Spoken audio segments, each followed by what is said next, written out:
Go to Modify tab, you will find Trim or Extend Single Element command. Select the reference object first, and then select the variable object which you want to trim or extend.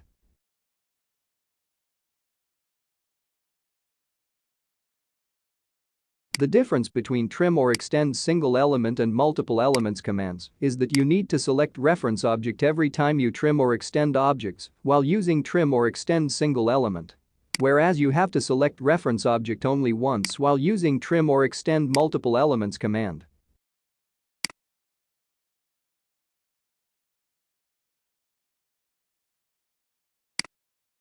Select the corners you want to keep while using Trim or Extend to Corner command.